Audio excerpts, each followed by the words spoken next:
Hello students, आपके अपने learning platform लर्नोस्फेयर में आपका स्वागत है। आज हम फिर लेके आए हैं एक और चैप्टर क्लास 10th साइंस का। आई होप कि आपको मेरे पिछले वीडियो पसंद आ रहे होंगे और आप उन्हें लाइक करेंगे और मेरे चैनल को सब्सक्राइब करेंगे। चलिए आइए करते हैं चैप्टर 6 नियंत्रण तथा समन्वय यानी कंट्रोल एंड कोऑर्डिनेशन के इंपॉर्टेंट MCQ। तो पहला क्वेश्चन है, वातावरण से शरीर को सूचना पहुंचाने वाले अंग क्या कहलाते हैं? तो ये कहलाते हैं ग्राही यानी रिसेप्टर्स। तो ये हमारे शरीर में 5 जो सेंसरी ऑर्गन्स होते हैं ये रिसेप्टर्स होते हैं। ये जैसे कि जो 5 ज्ञानेंद्रियां आँख, कान, नाक, जीभ और त्वचा, तो ये वातावरण से इंफॉर्मेशन लेते हैं और उसको ब्रेन तक पहुंचाते हैं। उसके हिसाब से हमारा ब्रेन एक्ट यानी व्यवहार करता है। अगला क्वेश्चन देखें, कौन सी तंत्रिका गंध यानी स्मेल से संबंधित सूचनाओं को ग्रहण करती है? तो स्वाद तंत्रिका ये तो टेस्ट से रिलेटेड होती है। दृग तंत्रिका ये आपका विजन यानी देखने से संबंधित है। घ्राण तंत्रिका ये आपका स्मेल से संबंधित है, गंध से संबंधित है। तो जो भी चीज़ हम स्मेल करते हैं उसकी सूचना यानी उसकी इंफॉर्मेशन ये ब्रेन तक पहुंचाती है। ठीक है, अगला क्वेश्चन देखें, तंत्रिका कोशिका का कौन सा भाग सूचनाएं ग्रहण करने का काम करता है? ठीक है, तो तंत्रिका कोशिका का जो है द्रुमिकाएं जो होती हैं यानी डेंड्राइट्स जो होते हैं वो सूचनाओं को ग्रहण करने का काम करते हैं। ठीक है, एक बार हम तंत्रिका कोशिका की संरचना को देखें। तंत्रिका कोशिका ये है आपकी, इसमें क्या है द्रुमिकाएं, ये आपको जो दिख रहे हैं ये सब द्रुमिकाएं हैं यानी डेंड्राइट्स हैं।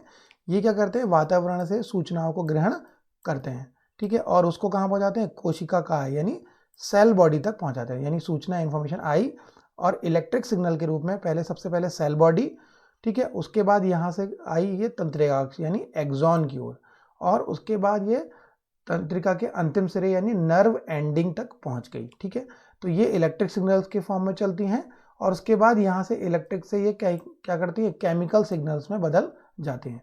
और ये जो यहाँ पर जो लास्ट अंतिम सिरा है ये दूसरी तंत्रिका कोशिका यानी दूसरे न्यूरॉन से जुड़ता है और इस जगह को हम कहते हैं सिनेप्से। क्या कहते हैं, सिनेप्से, यानी दो तंत्रिका कोशिकाओं के बीच के खाली स्थान को सिनेप्से कहते हैं। तो इस तरह हमने देखा कि जो तंत्रिका कोशिका है वो किस तरह द्रुमिकाओं से मैसेज को लेती है और यहाँ नर्व एंडिंग तक लास्ट तक पहुंचाती है। ठीक है, अब अगला क्वेश्चन देखें, दो तंत्रिका कोशिकाओं के बीच का स्थान क्या कहलाता है? तो अभी हमने देखा कि दो तंत्रिका कोशिकाओं के बीच का स्थान सिनेप्से कहलाता है, यानी एक तंत्रिका जहां पर खत्म होती है, जहां पर उसका अंतिम सिरा होता है। ठीक है, अगला क्वेश्चन, प्रतिवर्ती क्रिया किसके द्वारा नियंत्रित होती है? तो प्रतिवर्ती क्रिया मेरुरज्जु यानी स्पाइनल कॉर्ड के द्वारा नियंत्रित होती है और इसमें ब्रेन का कोई फंक्शन नहीं होता। इस क्रिया में मेरुरज्जु ही इन्हें कंट्रोल करके एक्शन लेती है। अगले क्वेश्चन को देखें, ऐच्छिक क्रियाएं यानी वॉलंटरी एक्शंस मस्तिष्क के किस भाग द्वारा कंट्रोल होते हैं? ठीक है, तो ये है अग्र मस्तिष्क, मध्य मस्तिष्क, पश्चिम मस्तिष्क।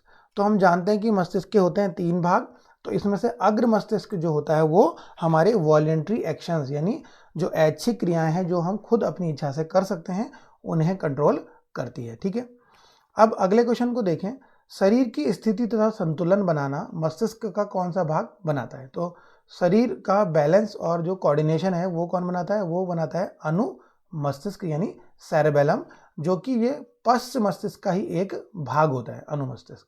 ठीक है, तो ये फोर ब्रेन, मिड ब्रेन और हिंड ब्रेन, तो ये हाइंड ब्रेन में ये होता है। अगला क्वेश्चन, रक्त दाब यानी ब्लड प्रेशर का नियंत्रण कौन करता है? कौन कंट्रोल करता है? प्रमस्तिष्क यानी सेरेब्रम, अनुमस्तिष्क यानी सेरेबेलम और मेडुला। तो इनमें से जो मेडुला है ये भी पश्च मस्तिष्क का एक भाग है, ये ब्लड प्रेशर को कंट्रोल करता है। ठीक है, तो एक बार हम क्या कर रहे हैं, ब्रेन के डायग्राम को देख लेते हैं और इसके भागों को देख लेते हैं जल्दी से। तो इसका एक भाग है अग्र मस्तिष्क यानी फोर ब्रेन, और फिर इसका है ये मध्य मस्तिष्क यानी मिड ब्रेन। तो अग्र मस्तिष्क, मध्य मस्तिष्क और ये आपका भाग है पश्चिम मस्तिष्क। इसके 3 मुख्य भाग जो ब्रेन के होते हैं। ठीक है, तो अग्र मस्तिष्क हमारा जो ऐच्छिक क्रियाएं हैं जो हम खुद स्वयं अपनी इच्छा से करते हैं, और हमारी जो बुद्धि है, सोचना है, निर्णय लेना है, और जो भी नींद है, देखना सुनना, जो सूंघना, जो भी हम स्मेल वगैरह करते हैं, देखते हैं, सुनते हैं, वो सब कंट्रोल होता है अग्र मस्तिष्क के द्वारा। ठीक है, जो प्रमस्तिष्क इसमें थिंकिंग वाला भाग है, सोचने वाला, इसी का ही अग्र मस्तिष्क का। मध्य मस्तिष्क जो होता है वो क्या करता है, जो हमारा देखना सुनना है, यानी जो भी हम चीज़ देखते हैं सुनते हैं, यानी चित्र में, यानी जो चित्र है और उसकी आवाज़ है उसके बीच में जो कोऑर्डिनेशन है, समन्वय स्थापित करता है मध्य मस्तिष्क। और ये मध्य मस्तिष्क हमारी बॉडी क्लॉक, यानी जो हमारी नींद और जागने का चक्र है डेली, यानी हमें जो अपने आप जागने का है और अपने आप सोने का जो चक्र है उसको भी कंट्रोल मध्य मस्तिष्क करता है। ठीक है। अब पश्च मस्तिष्क में 3 भाग हैं, पॉन्स, मेडुला और अनुमस्तिष्क। तो उसमें से जो मेडुला है ये तो बहुत ही जरूरी एक्टिविटीज़ होती हैं जो हमारी बॉडी के लिए, यानी वाइटल एक्टिविटीज़, जैसे कि हृदय की धड़कन, सांस लेना और ब्लड प्रेशर, उसको कंट्रोल करता है मेडुला। ठीक है। और अनुमस्तिष्क यानी सेरेबेलम क्या करता है, ये हमारी शरीर का बैलेंस बनाता है। ठीक है। तो ये काम है इसका, अनुमस्तिष्क का, शरीर का संतुलन बनाना। इस तरह हमने ब्रेन की संरचना को देखा। अब अगले क्वेश्चन पर चलें। पादपों में यानी पौधों में रासायनिक समन्वय कैसे होता है, यानी केमिकल कोऑर्डिनेशन कैसे करते हैं पौधे, तो वो करते हैं पादप हार्मोन यानी फाइटो हार्मोन्स के द्वारा। अब अगला क्वेश्चन देखें, निम्न में से कौन सा पौधा मुख्यतः प्रकाशानुवर्तन प्रदर्शित करता है, यानी फोटोट्रॉपिज्म शो करता है, यानी प्रकाश की ओर गति करता है।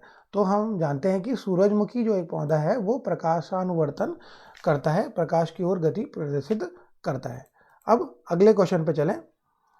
निम्न में से कौन सा पादप हार्मोन तने की लंबाई बढ़ाता है, यानी कौन सा फाइटो हार्मोन जो है लंबाई बढ़ाता है, तो ये है आपका ऑक्सिन हार्मोन, जो तने के ऊपरी भाग में पाया जाता है और यह पेड़ के तने की लंबाई को बढ़ाता है। ठीक है। साइटोकाइनिन यहाँ पर जो होता है वो क्या करता है, वो आपका कोशिका विभाजन करता है। और एब्सिसिक अम्ल जो होता है वो वृद्धि रोधक होता है। और एथिलीन जो फलों के पकने में सहायता करता है। अब अगला क्वेश्चन है, इनमें से कौन सा वृद्धि रोधक हार्मोन है, तो जिब्रेलिन आपका वृद्धि वाला हार्मोन है, ऑक्सिन भी वृद्धि वाला है, साइटोकाइनिन भी कोशिका विभाजन करता है, केवल एब्सिसिक अम्ल जो है वो वृद्धि रोधक यानी वृद्धि को रोकने वाला हार्मोन है। ये पौधों की वृद्धि को रोक देता है। यदि पौधे को अपने अनुकूल दशाएं ना मिले, यानी फेवरेबल कंडीशंस ना मिले, तो वो उनकी वृद्धि को कुछ समय तक रोक सकता है। ठीक है। जैसे पत्तियों का झड़ना ठंड में, ये भी एक तरह का वृद्धि रोधक हार्मोन एब्सिसिक अम्ल के कारण होता है। अगला क्वेश्चन देखें, पीयूष ग्रंथि यानी पिट्यूटरी ग्लैंड से निकलने वाला हार्मोन कौन सा है, तो ये है वृद्धि हार्मोन। ठीक है। वृद्धि हार्मोन यानी ग्रोथ हार्मोन, जो पूरे शरीर की ग्रोथ के लिए जिम्मेदार होता है। ठीक है। अगर ये ज़्यादा निकले वृद्धि हार्मोन तो आदमी की लंबाई चौड़ाई बढ़ सकती है बहुत ज़्यादा, और कम निकले तो आदमी बौना रह जाएगा, उसकी वृद्धि रुक जाएगी। ठीक है। अब अगला देखें क्वेश्चन, निम्न में से कौन सा आपातकालीन यानी इमरजेंसी हार्मोन है, तो ये है आपका एड्रीनेलिन। ठीक है। ये हमारे इमरजेंसी टाइम यानी कभी तनाव, चिंता, यानी बहुत स्ट्रेस में अगर हम हो तो एड्रेनलिन हमारी हृदय की धड़कन और सांस लेना, इन सबको कंट्रोल करता है, इनको सामान्य करने का काम करता है हमारी बॉडी को। ठीक है। तो ये आपका आपातकालीन हार्मोन एड्रेनलिन है, जो कि एड्रीनल ग्लैंड यानी अधिवृक्क ग्रंथि से निकलता है।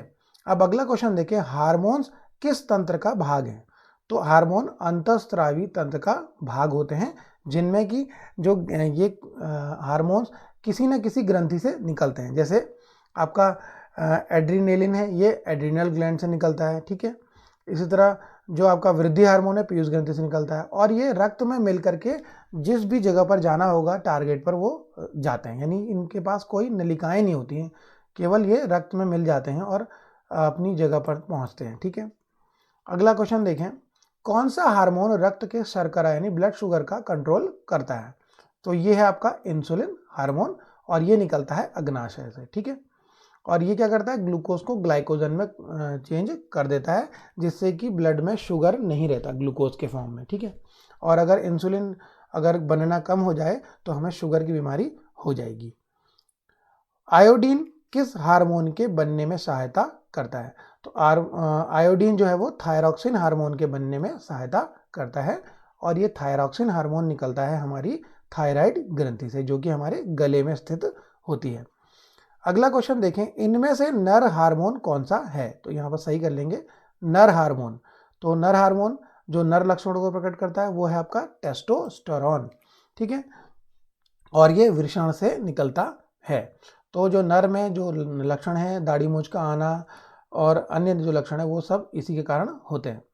अगला क्वेश्चन, इनमें से कौन सा हार्मोन अंडाशय से निकलता है, यानी अंडाशय से निकलने वाला मादा हार्मोन है वो है एस्ट्रोजन। ठीक है, तो एस्ट्रोजन जो है मादा लक्षणों को प्रकट करता है और इसी के कारण, इन दोनों हार्मोन्स के कारण, टेस्टोस्टेरोन और एस्ट्रोजन, इनको क्या कहते हैं हम, लिंग हार्मोन भी कहते हैं, क्योंकि इन्हीं के कारण पुरुष और स्त्री में अंतर दिखाई पड़ता है। अब अगला क्वेश्चन आप देखें, कौन सी तंत्रिकाएं सूचना को मस्तिष्क तक लेकर जाती है। ठीक है, तो ये जो है संवेदी तंत्रिकाएं हैं वो सूचनाओं को मस्तिष्क तक लेकर जाती है, यानी सेंसरी नर्व जो होती है। ठीक है, और आइए हम लोग एक प्रतिवर्ती चाप यानी रिफ्लेक्स एक्शन का डायग्राम देख लें। तो जैसे कि हम अगर किसी जो अचानक होने वाली घटना है, जैसे हम कोई गर्म प्याला रखा, उसको हमने छू दिया, ठीक है, तो उसमें क्या होगा, हमारा ग्राही जो रिसेप्टर्स हैं वो क्या करेंगे, संवेदी तंत्रिका इस मैसेज को ले जाएगी। ठीक है, तो अभी हमने देखा था कि कौन सी तंत्रिका ले जाती है, संवेदी तंत्रिका इसको मस्तिष्क तक ले जाएंगी। ठीक है, इसको लेगी और कहाँ तक पहुँचाएगी, ये यहाँ तक आपका रिले न्यूरॉन है, संवेदी तंत्रिका ले जाएगी और रिले तंत्रिका तक यानी प्रतिसारण तंत्रिका तक पहुँचाएगी। ये इसका यहाँ पर आया सिनेप्स, यानी इसका जो नर्व एंडिंग यहाँ पर आ गई, तंत्रिका का अंतिम सिरा, ये जो भाग है ये कहलाता है सिनेप्स से। ठीक है, तो इसके बाद यहाँ से रिले न्यूरॉन ने भेजा, मेरुरज्जु ने इसको कंट्रोल किया, यानी मेरुरज्जु इसको कंट्रोल करती है, मस्तिष्क तक संदेश नहीं भेजती। किस स्थिति में, प्रतिवर्ती क्रिया की स्थिति में। ठीक है, और रिले न्यूरॉन फिर यहाँ से क्या करता है, प्रेरक तंत्रिका यानी मोटर न्यूरॉन को आदेश देता है कि इस पेशी से, इस मसल्स को एक्टिवेट करता है और हमारा हाथ जो है पीछे खींचे जाता है। तो इस तरह ये हमारा जो पूरा घटनाक्रम है ये कहलाएगा प्रतिवर्ती क्रिया, और इसके लिए जो ये रास्ता है, आर्क है, इस चाप को कहते हैं हम प्रतिवर्ती चाप, जिसमें कि संवेदी तंत्रिका सूचना को ले जाती है, रिले तंत्रिका इस सूचना को आपको प्रेरक तंत्रिका को देती है। ठीक है, और मेरुरज्जु इस पूरे घटनाक्रम को कंट्रोल करता है, यानी स्पाइनल कॉर्ड इसको कंट्रोल करती है। ठीक है, तो आपने इस प्रतिवर्ती चाप को देखा और इम्पॉर्टेंट एमसीक्यूज को किया। तो आई होप आपको ये वीडियो पसंद आया होगा और आपको बहुत सारे क्वेश्चंस को सॉल्व करने में हेल्प होगी। तो आप हमारे चैनल को लाइक करें और ज़्यादा से ज़्यादा सब्सक्राइब पहुँच पाए। थैंक यू, धन्यवाद।